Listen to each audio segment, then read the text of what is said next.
নমস্কার বন্ধুরা, লিপিকার কিচেনে আরও একবার তোমাদের সকলকে স্বাগত জানাই। আরও একটি হেলদি টেস্টি মাছের রেসিপি তোমাদের জন্য আজকের পর্বে এনেছি। যেহেতু বাজারে প্রচুর পরিমাণে সজনে ডাঁটা পাওয়া যাচ্ছে, এই সময় সজনে ডাঁটা খাওয়া আমাদের শরীরের জন্য খুবই উপকারী। বিভিন্ন ধরনের রোগ প্রতিরোধের ক্ষমতা বাড়ায়। সেই সজনে ডাঁটা দিয়ে মাছের ঝোল বানিয়ে দেখাবো। প্রথমত আমি মাছগুলোকে ভালো করে ধুয়ে লবণ হলুদ মাখিয়ে নিয়েছি। তো চুলাতে কড়াই বসিয়ে দিয়েছি। কড়াইটা যখন গরম হয়ে আসছিল তখন আমি এর মধ্যে দিয়ে দিয়েছি তেলটা গরম হয়েছিল। তারপরে আমি মেখে রাখা মাছগুলো দিয়ে দিয়েছি। তো মাছটাকে আমি ভালো করে ভেজে নেব উল্টে পাল্টে।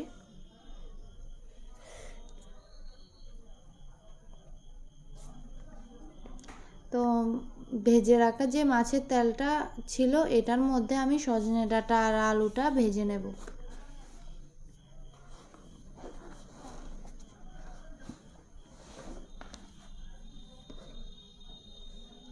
তো এর মধ্যে আমি সামান্য একটু নুন আর একটু সামান্য হলুদ গুঁড়ো দিয়ে দেব। দিয়ে এটাকে আমি ভেজে নেব, সজনে ডাঁটা আর আলুটাকে ভেজে নেব মিডিয়াম ফ্লেমে। দিয়ে দিয়েছি নুন সামান্য আর দিয়ে দিয়েছি হলুদ গুঁড়ো সামান্য।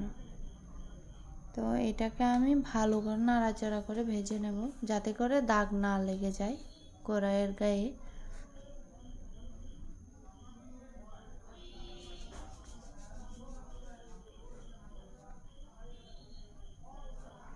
তো ভাজাটা আমার হয়ে গেছে। এখন কড়াই থেকে আমি এটাকে নামিয়ে নেব। তো দিয়ে দেব কড়াইয়ের মধ্যে তেল।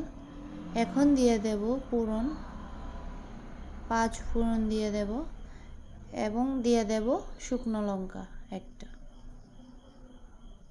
তো 5 ফোড়নটা যখন হালকা হয়ে আসবে তখন আগের থেকে পেস্ট করে রাখা কাঁচা লঙ্কা আর আদা দিয়ে দেব। তো এর মধ্যে দিয়ে দিয়েছি নুন, সামান্য পরিমাণ হলুদ গুঁড়ো, আধা চা চামচ জিরের গুঁড়ো, ধনিয়ার গুঁড়ো দিয়ে তো মশলাটাকে আমি ভালো করে একটু ভেজে নেব মিডিয়াম আঁচে। ভাজা যখন হয়ে আসবে তখন আমি সজনে ডাঁটা আর আলুটা ভেজে রেখেছিলাম ওটা দিয়ে দেব। দিয়ে আরও 2 থেকে 3 মিনিট এটাকে ভেজে নেব।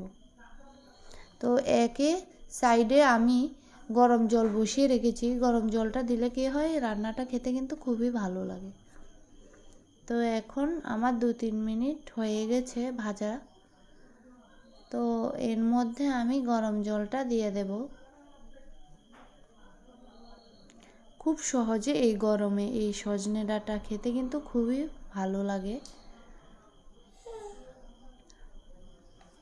তো এখন এর মধ্যে আমি ভেজে রাখা মাছটা দিয়ে দেব।